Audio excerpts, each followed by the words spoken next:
Hey, everybody. Welcome back to another episode of the Small Success Podcast. My name is Pam Downing. I'm the Operations and Marketing Strategist here at Larison Media.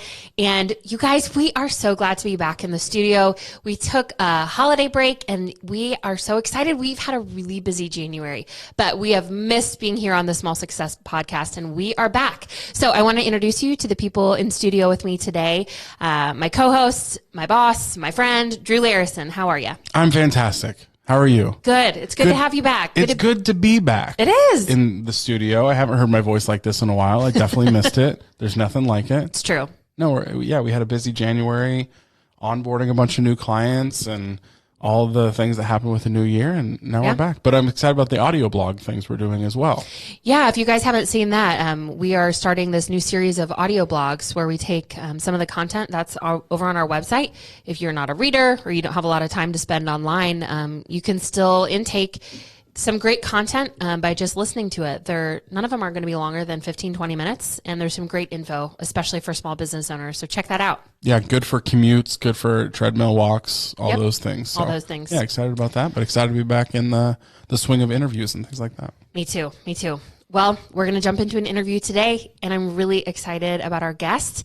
In studio with us, we have Kelly Caldwell. She's the owner and maker of all things that are Simple Goodness soaps. So, Kelly, welcome. We're so glad you're here. Thank you. Thanks for having me. Yeah.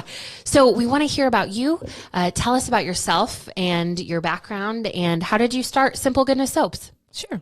I was born and raised on a farm here in Indiana, and went to school for massage therapy. Oh. And did that for a short time and just got into the retail environment kind of on the side.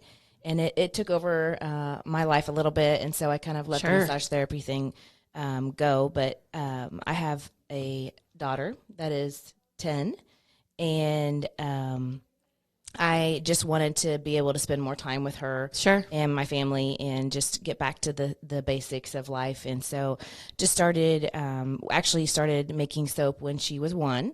Wow. And the first thing we started with was laundry soap. And the reason why I'd started making laundry soap was I'd gotten laundry soap as a gift when she was a baby, and had ran out of that, and I didn't have the money really to go spend. It was a kind of a luxurious item. Sure. And I really wanted something natural for her to use. So I just got to thinking there's got to be something I can use and create at home that's just really simple, natural, that I could wash her clothes with. So that was where the business started from there. And once I had figured out how to make the laundry soap, and it was working really well for us, I started venturing into the bar soap. Cool. And everything when I was doing research, it was all research on my own, just online. And it kept coming back to how great goat's milk was. And so that's where we started venturing out with the goat's milk at that point in time. Okay, this is really cool. I'd love to hear you talk more about this.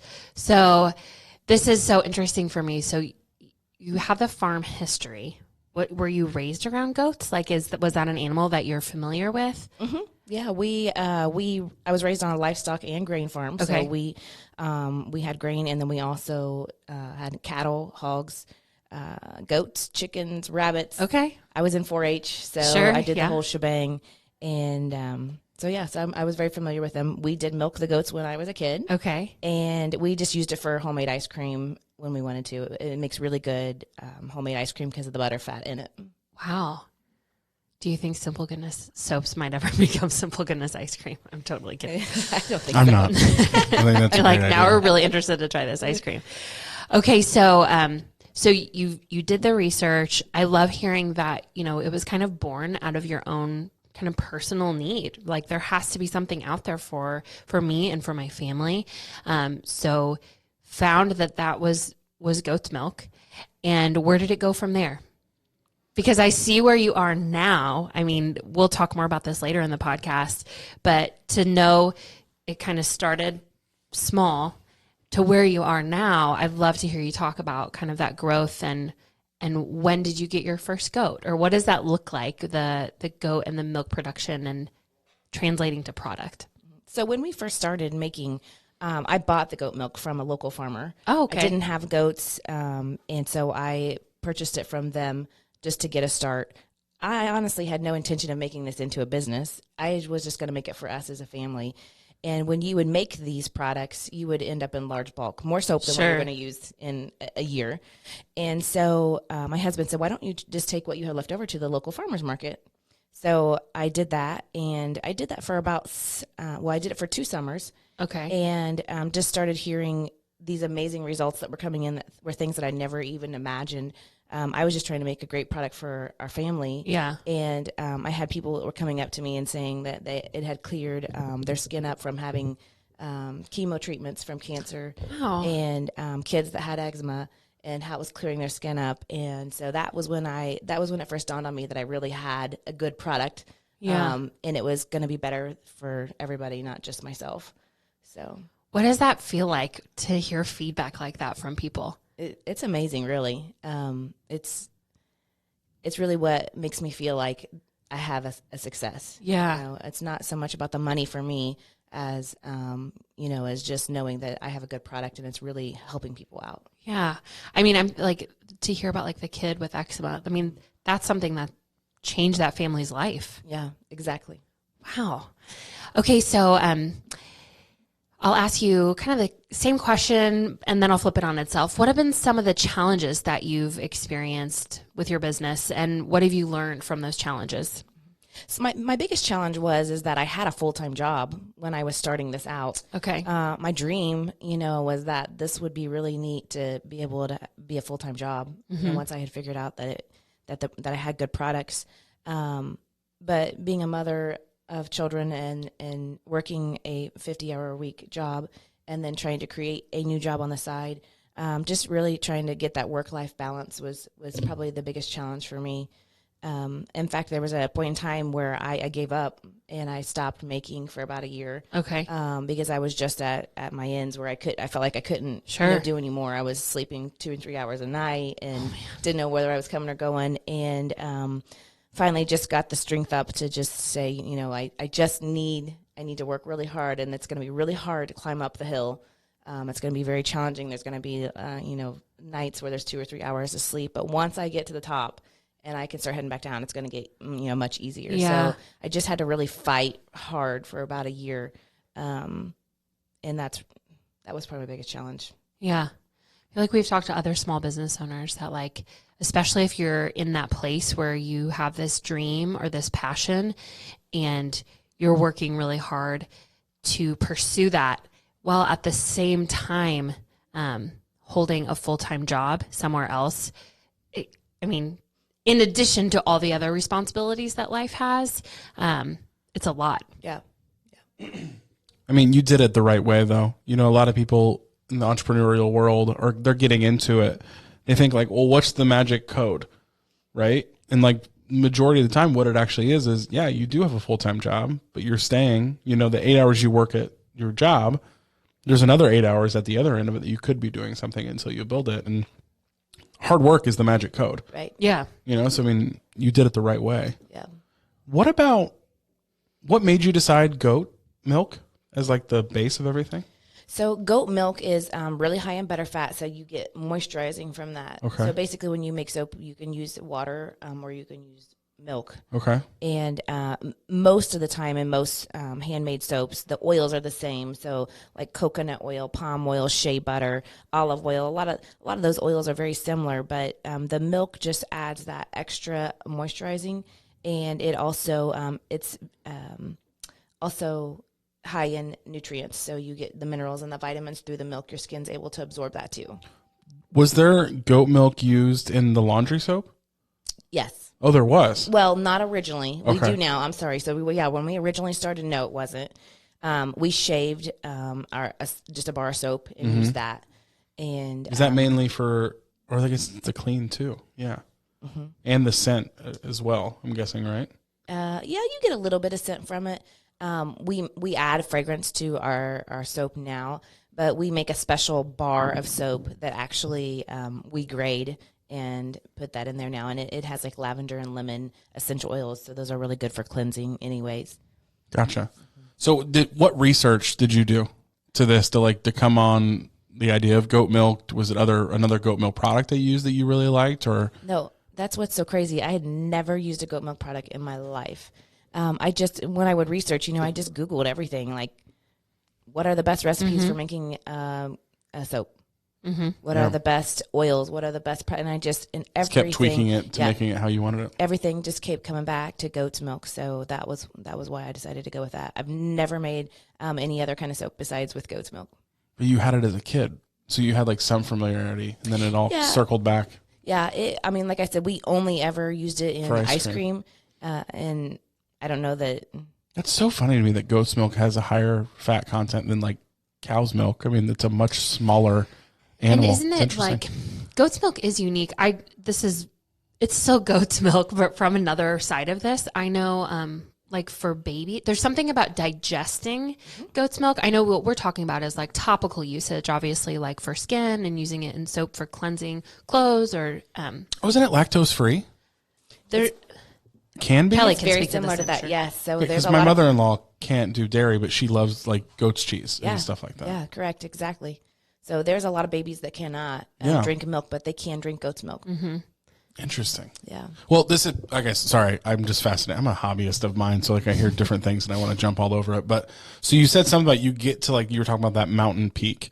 And once you get over that, you're good, right? Those 2 or 3 hour sleeps, whatever, you get there, you're good. What metric was the mountaintop for you? Like what made you decide like, this is it? Like we're jumping full force into this. I just, I think I just felt the calling of it, and I just knew that at my previous job, I felt like I wasn't getting fulfillment there, and I knew that this was going to fulfill what I was longing for in life. So I just pushed through. Like business wise, there's like a certain sales number you wanted to hit or something like that before you made the jump into this was your full-time thing? Not necessarily. It was more of just. I don't know. I think just looking for peace and comfort in my life. Gotcha. Just getting to. And that's hard to do when you're getting 2 to 3 hours of sleep a night. Yeah. to find peace and comfort. Well, and some of the things you said, I know this was you were speaking about those first few summers at the farmer's market, but I can't think of some examples of things that would be more fulfilling than hear someone say, like, I was going through chemo and your product helped me in this way, or my skin or my child has this health challenge and your product helped change our family's life for the better in this way. Like, what incredible things to hear. I also this is plug for Simple Goodness soaps, but I'm a customer of yours, and they really are great products. And I didn't know all this about goat's milks, but the products are different, and you can tell, and they're different in a great and good way. How interesting too. Like I feel like we, especially in the personal hygiene world, which that's this world, I'm guessing, is what you'd categorize it as.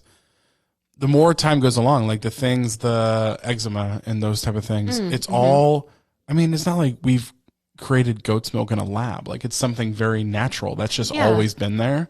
And I think of like the whole CBD world as well. Like it's this something that's been there, and a lot of people are seeing a lot of cool results from the CBD world too. It's all just natural, which I think in the last 15, 20, 30 years maybe, we've all been just trying to cook something up in a lab and put it in a lotion, and like that's what we've been trying to find a solution from.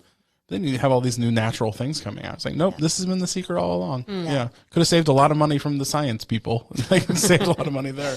And goat's milk back in the day, like in the 1800s, it was considered a very luxurious Hemp item. was the same thing. Yes. So that's interesting. And the reason why it got away from natural soaps in general, not just goat milk soaps, but any kind of handmade soaps, kind of got away from that. It got a bad rep many years ago with the lye.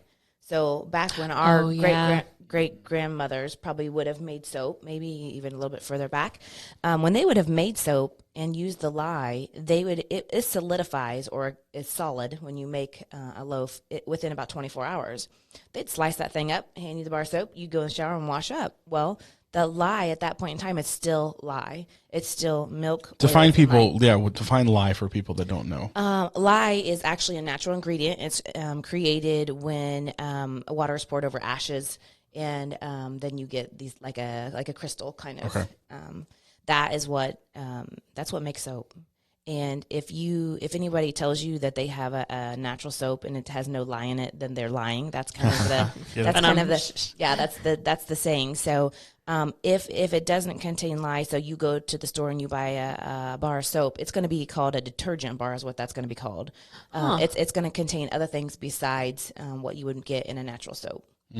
But what they found after people finally researched it is that the lye was fine after you would let it set for 4 to 6 weeks. So when we make our soaps, it goes through a process called soaponification. And that's where the oils, the milk, and the lye all create soap.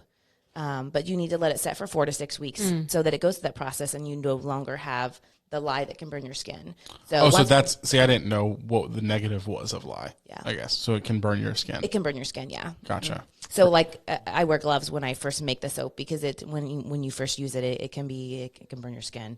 So it goes through a fermentation-ish type of process until it's safe to use. Mm-hmm. Soaponification. Soaponification. What a word. That's a fun word. So yeah, that's where marketingification. Yeah. The longer you let it set and go through that process too, the harder the soap will get, and the longer it will last. So we do like to let it set as long as we can. That's like your dry aging soap in my head, the dry aged beef, it's the same type of thing, or cheese, or wines, yeah. Everything's better if you let it set longer. Yeah, interesting. I didn't know that. You've ever looked into dry aged beef? It's a no. I know this about sitting longer, but I didn't know that about the lye and how soap has an aging process, and the longer it sits, the harder it gets. Okay. Now you know. The more you know. Da-da-da. So, Drew asked a little bit about that, mountaintop, and if you had metrics for your success, but just in general, I'd love to hear you talk about how have you seen success with your business, and do you have ways that you celebrate that success? And something that we're finding, kind of a common theme in these podcasts, is success to a small business owner means something different. There isn't this one definition, and success doesn't necessarily mean financial success. It could mean a certain lifestyle or a certain way that you get to set your schedule now. So anyway, I'd love to hear you talk about that. What does success look like for you, and how do you celebrate that success? How old's your business too? So it's 10, right at 10 years. 10 years? Okay. Yeah, if I go back to when I first started creating. Sure. Okay. Yeah. Just for preference for people, or reference for people listening. Yeah. We just opened our website 2 years ago, and we just opened our store this December, so it's fairly new when it comes to that part. Sure. But so as far as success goes, again, it's not a financial, it's not a number thing for me, and maybe that sounds really silly to people, but I really wasn't looking into getting to a certain point financially. Sure. I just wanted us to be able to live comfortable at home, and our slogan is live simple, live good. Mm-hmm. And so we just want to live a really simple life, but yet a good one. And so that's what we think when we're making our products, when we're creating our products. We have that in mind all the time. And also when I look at our business, is everybody happy? Are we financially sound? And looking at all that. So the successes to me are really the things I get to hear from customers, how it's helped them out. And,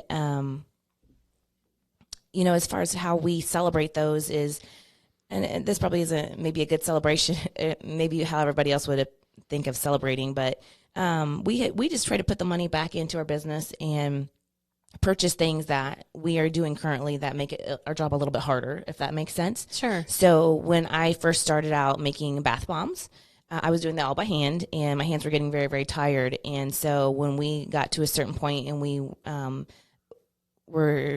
sales were really well, then we would take that money and go purchase something that made my job a little bit easier, which is a machine now. Sure. It's hooked up to an air compressor, so I no longer have to press those by hand.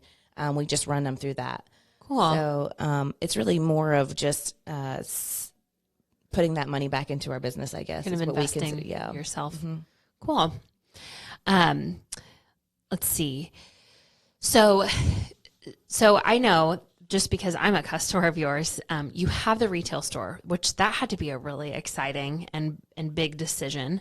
The website, that's a whole nother, set of challenges and an area of growth. Then there's retail store.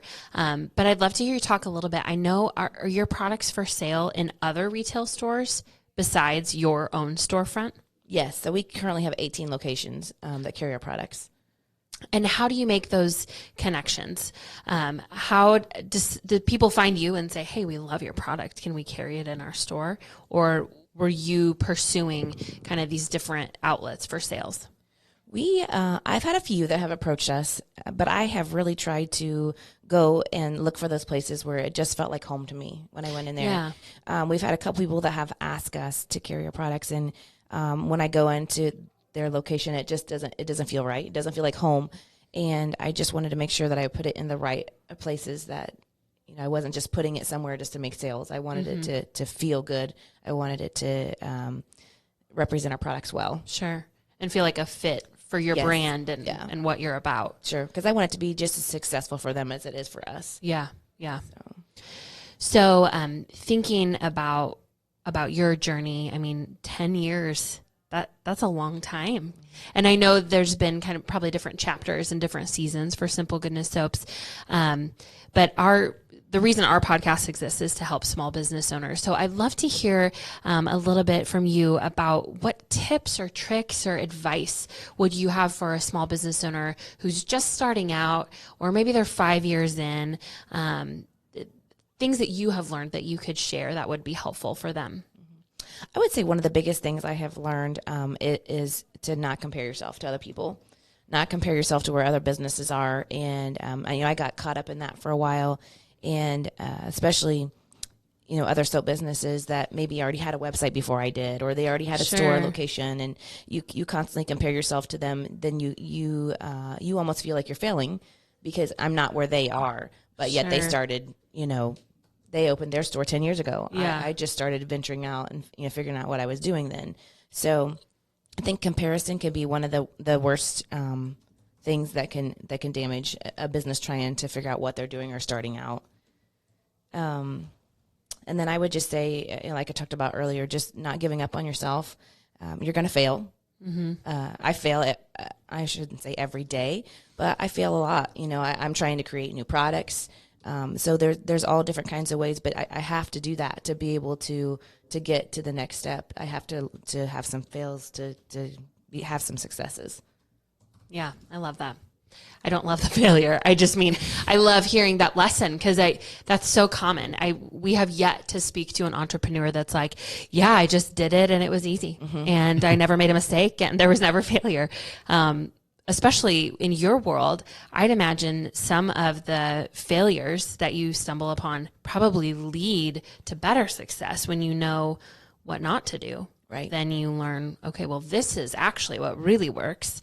I'd love to hear you talk about that a little bit too. What does the process look like when you're creating a new product? Like I know I follow you, and so I know I saw it. Right now we're recording, it's the beginning of February. I saw some new Valentine products that are coming out that kind of themed with different scents for Valentine's Day. So what does that look like for you when it comes to creating a new, I guess maybe it's not necessarily a new product, but a new scent or something that you're adding to your inventory? Yeah, we as far as fragrances go, two of the ones that we brought back this year are ones we've had in the past. So I just, if it's been successful in the past, we will bring it back. Sure. And we had one of our most successful fragrances ever for seasonals was our Christmas one this year. And it was the first. It was the first year we've had that. And I could have sold thousands of bars of it if I had it available, but I just couldn't make it fast enough. And so that one is a very unique one. But yeah, we really just kind of keep track of how much it sells and if we're going to bring it back the next year. I get kind of frustrated with products when I go, and I want to go purchase it again and it's gone. It's seasonal or it's I find a favorite eyeliner and then, it's like I use it for 6 months and then it's gone. And so I really try to focus hard on our businesses. If it's selling decent, we will keep it. Nice. Even if it's seasonal when it comes back or if we want to carry all the time, I just try really hard to just continue making that because I know how frustrating that is when you fall in love with something and then they're already trying to, some businesses are always trying to create new and they let the old ones just go away. So we try to focus on that and make sure that we don't. But then each year, then we bring a new one out with it and just to see how it goes over. So we generally bring back what was last year did well and then add something new. for the upcoming year. I like that. So there's some experimentation. Yes. And then there's also some history. Like there's some science. Like you have the numbers, how that's how it's done. And we always, I always create a loaf. So a loaf consists of 12 bars of soap, and I always create a loaf. And we try that out as a family, or any of the people that help us out in the store. Nice. We always try that out to make sure, one, that it smells good and it feels good. And so cool. Yeah. What about like a whole new product line? What's the process there? Like bath bombs, when you started making bath bombs, was it just kind of looking at the market and seeing people loving these things, we should get into that, or what's the process for that? Yeah, I do. I look a lot at what's selling really well. Sugar scrubs are a huge thing right now, kind of like bath bombs. So when you see that happening, you gotta take advantage of that. You gotta jump on that when it's its time. So I don't know how long this bath bomb craving thing's gonna last, but it's the thing about huge. bath bombs, it's not just adult women, like kids are loving it. Oh yeah, It's in my head, it's the new bubble bath. Yes. Like so, yeah. it could be here for a while. Yeah. Yep. So we generally, when we're deciding what product we're going to bring on, we'll look at that and see what's hot in the market right now, and then we just do research on individual the individual oils or products that we will use in there. Mm-hmm. So we use coconut oil on a lot of things, but we would research each individual item that goes in that, and just make sure that it's safe and that it's going to fit well into what we're creating. Gotcha. So your Simple Goodness Soaps is about 10 years old. I feel like in the last 10 years, just kind of in culture in general, there's been kind of this callback to products, whether that's food that we consume or beauty products or hygiene products. There is kind of this newer desire for things that are natural. I feel like you've probably seen some change in the last 10 years. I'm wondering, for your typical customer, do they love your products? I mean, you've shared stories about, it literally changed their lives. But for the average customer, do they love it because it smells so great? Is it because of how it feels? Is it because it's natural? Maybe it's all of the above. I'm just thinking like, the way that the world is right now compared to 10 years ago, there's definitely that call for natural products. It's the O word. Yeah. The organic. Yeah. I feel like that started in produce. Sure. Like the big push for like all things organic. And now marketers in a way have ruined that word because the FDA lets you stretch out what actually means organic. But I really think it started in food. Sure. And then it's like reached out to all those different products.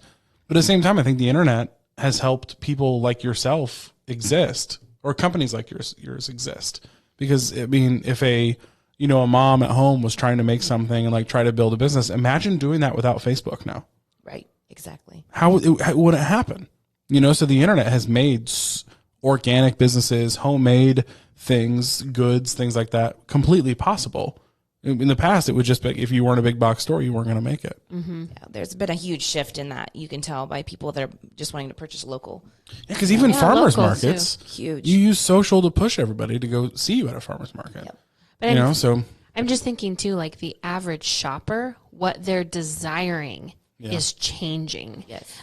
Compared to where it was 20 years ago, where it was like, well, I'll just go to the mall and go to a big box store, and that's where I'll get my lotion or my soap or whatever it is.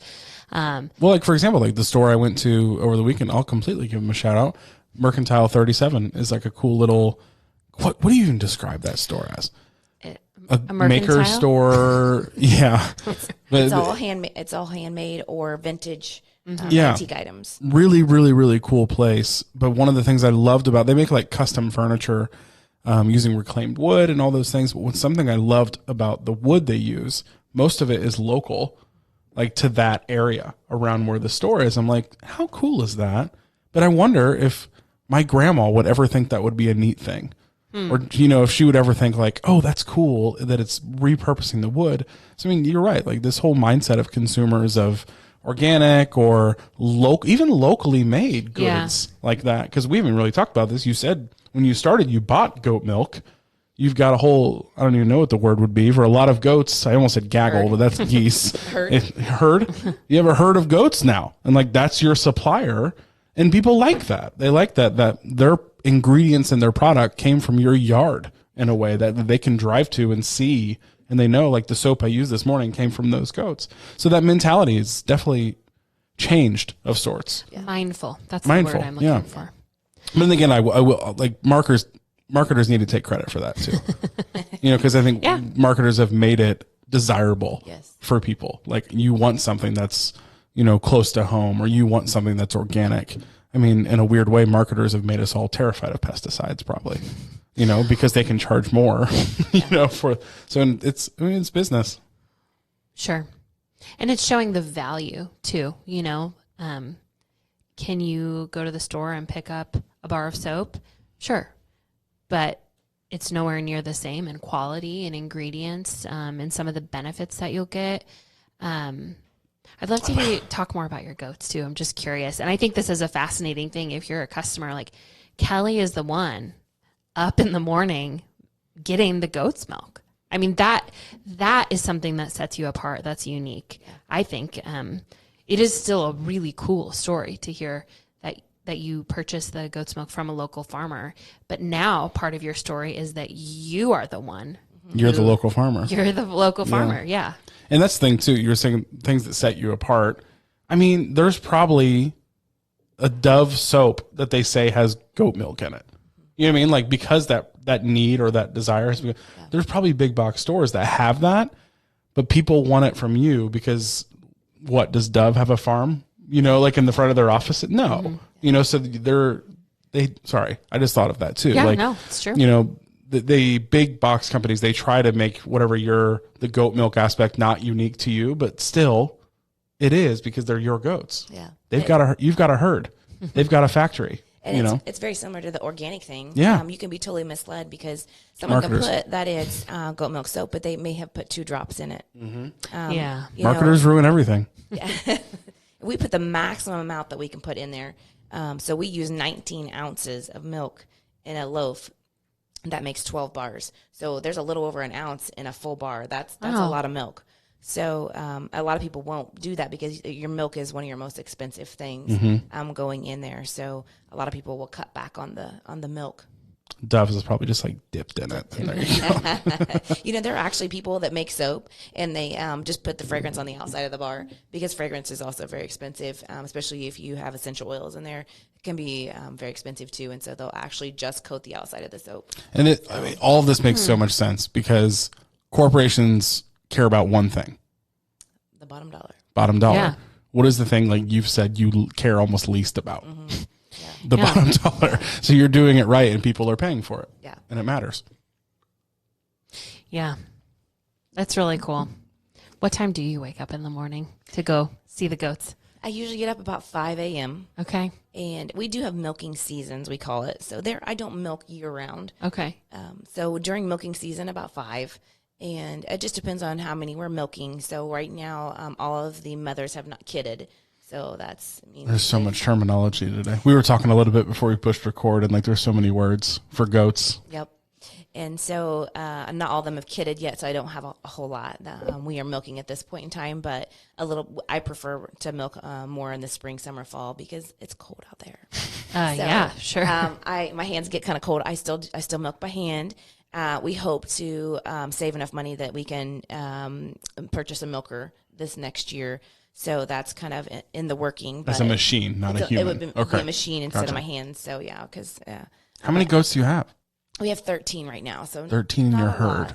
Yeah, not a lot. That's plenty for me. We'll keep all the does we have each year. We'll keep those and continue to grow the herd. So, what's your goal? I get about a gallon a day from a doe. Wow. So it's quite a bit of milk that I can get. A day? Mm-hmm. About a half a gallon in the morning, about half a gallon in the evening. How many goats do you want? I think I would like to have around 25 that we're milking. So that's a lot of goats. Yeah, it is really, especially when you think a lot of milk. That's 25 gallons of milk a day. Mm-hmm. It takes about 20 minutes to milk too. So you take that times how many you got. You got to get that machine. Yeah, that machine will be a game changer. Yes, it will be nice. Never that I thought we just talk about milk and goats on our podcast. And every product that you produce does have goat's milk soap in it? Not goat's milk in it? Yeah, not every product. Okay. So our soap, our lotion. We also make bath bombs and sugar scrubs, and those do not have goat Yeah, milk. that in might those. be weird to be in your bath and all of a sudden there's like goat milk coming out of the bath bomb. Yeah. The problem is that you need it to go through that process to where it's not really like milk in it, if that makes sense. Where, pardon me, where the soap goes through that process, it's no longer milk once it's set there for that 4 to 6 weeks for that soponification. What is it? It's just whatever's left, the minerals and all that it's just stuff? created. Yeah, it's created what's considered soap. Interesting. Yeah. There's a men's line too. I saw. Oh yeah, because their products are for sale at the place where I you love were the yesterday. look of your soaps too. Well, thank you.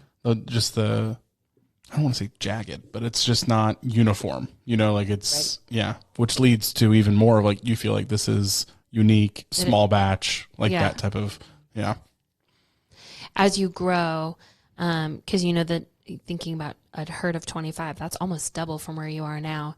I'd imagine there's some things you probably always want to stay true to. What are some of those things you think like I would never not want to, I don't know, hand cut a loaf, or I don't know if there's certain things like you always for your brand always want to stay true to. Our biggest thing right now, really, I guess through this whole time, is just keeping simple in mind. Yeah. There's a lot of people that when they create something, they feel like, well, it only has 2 ingredients. And, so they feel like they don't have a good product, and that's not necessarily true. I don't know if you've heard, but you can take coconut oil and slather it all over you, and it's a great moisturizer. Sure. Yeah. So that's one oil. So we just really try to keep simple in mind. We try not to add anything additional in just to say that it has more in it than what it does. So just really sticking to the simple and creating everything there on site. I'm always there present when something's being made. Cool. So I love that. How many employees do you have? we have 3. 3 employees? Us, yeah. Gotcha. My mom is one, so I don't Love know if it. you consider that an employee, but she's definitely. Do you pay her?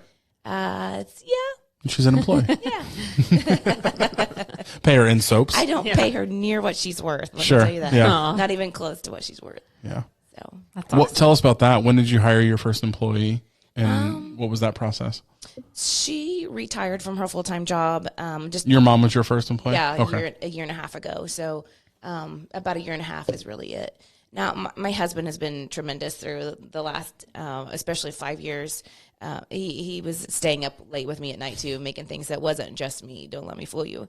And he didn't get any pay. I don't even know if I made dinner for him. If that. So my mom would definitely have been the first one. Gotcha.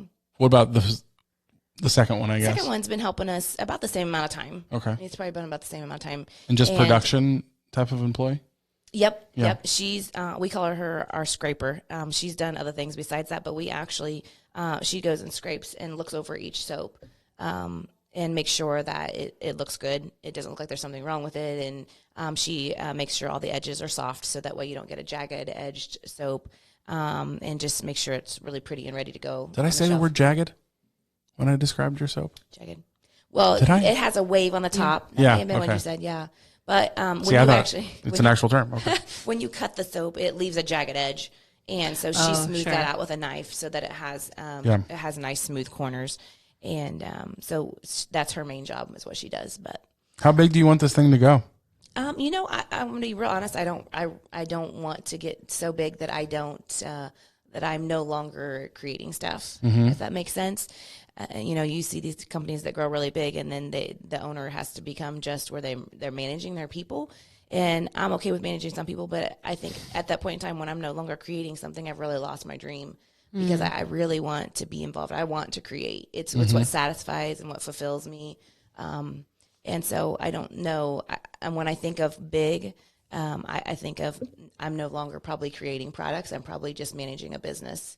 And so that scares me a little bit. Sure. Yeah. Well, and that's to hear your story.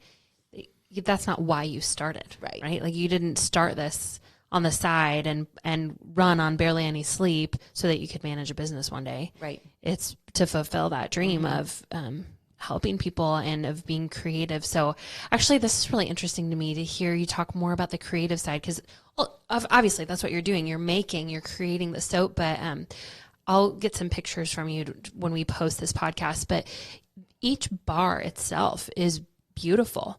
And I'm sure that there is a process and a creative process where you're deciding, okay, what color matches with this fragrance? Are there 3 colors in this bar of soap? Is it just one? Are there little flecks in it? Like, that is a really cool creative process too, because it's the making process, but then there's this visual component to what your products look like. And they're beautiful. And I'm sure there's intention behind how they look. So, can you talk about that a little bit? That's really interesting. Yeah, it's definitely, it's art. Yeah, it is. It's definitely art. And I've always enjoyed art, so I think that's why I enjoy it so much. The soap is definitely by far my favorite thing to create out of all the products that we have.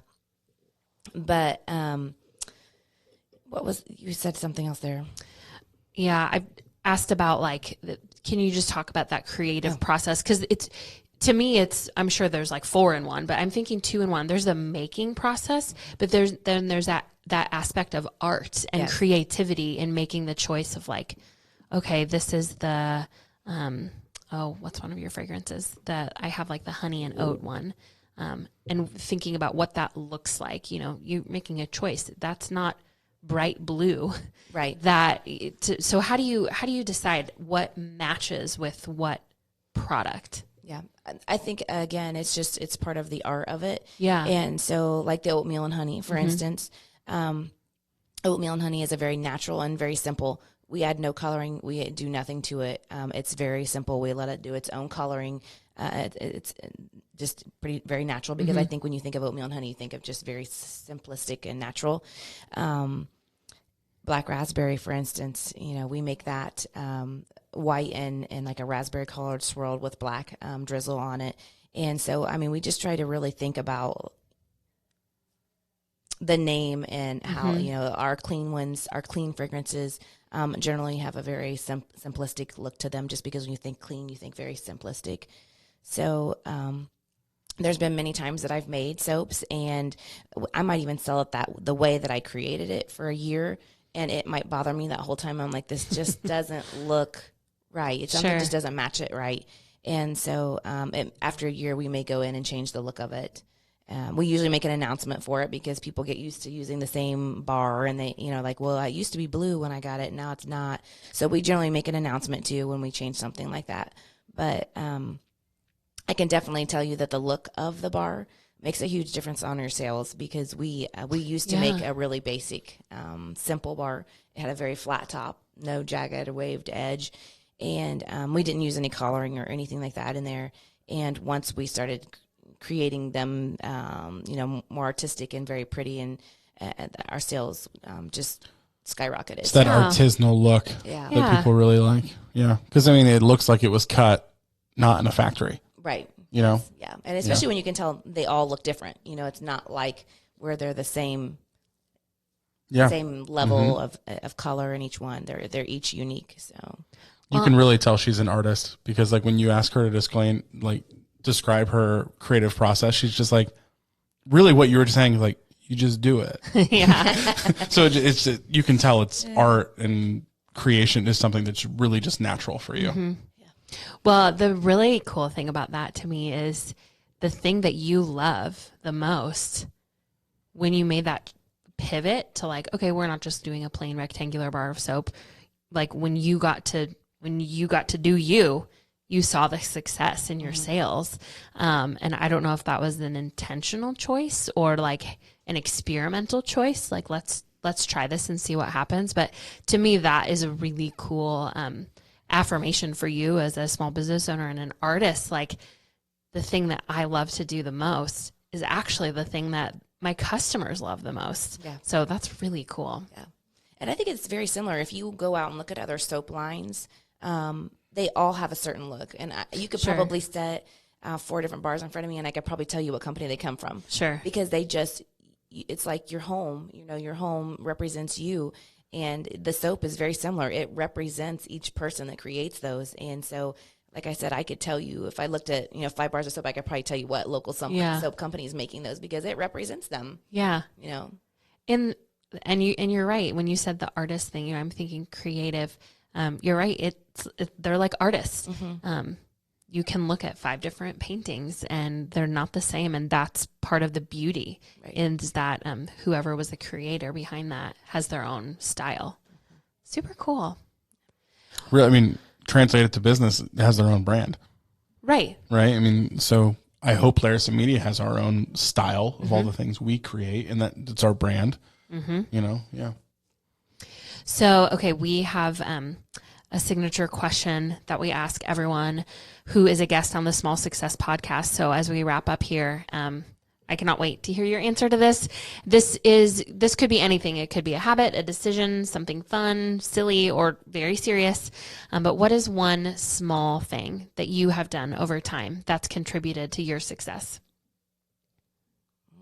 I don't think I would consider this small, but I think just tuning in and listening to God. I think he's really, this last year especially, I wanted to do everything my way. Sure. And so it's definitely not a small thing, but it's definitely what has contributed to our success is that I was able to turn off the little guy talking in my head, and I was able to listen to what he said. So I was going to make some huge decisions within this last year that were my own decisions. And I just had to turn that off and really just focus on where he wanted me to be. Very cool. So, well, and when I think back on the things, I don't know you very well personally, but just looking at Simple Goodness Soaps, some of the success that you've experienced over the last year, it's pretty significant. Yeah, it has been. Very, very cool. Well, Kelly, thank you so much for joining us on the podcast today. This has been fascinating. I cannot wait to post this and for people to learn and hear more and be introduced to you and Simple Goodness Soaps. Thanks for joining us, Small Success Podcast listeners. As always, you can find more about us over at larisonmedia.com. Thanks so much for listening, and we will see you next time.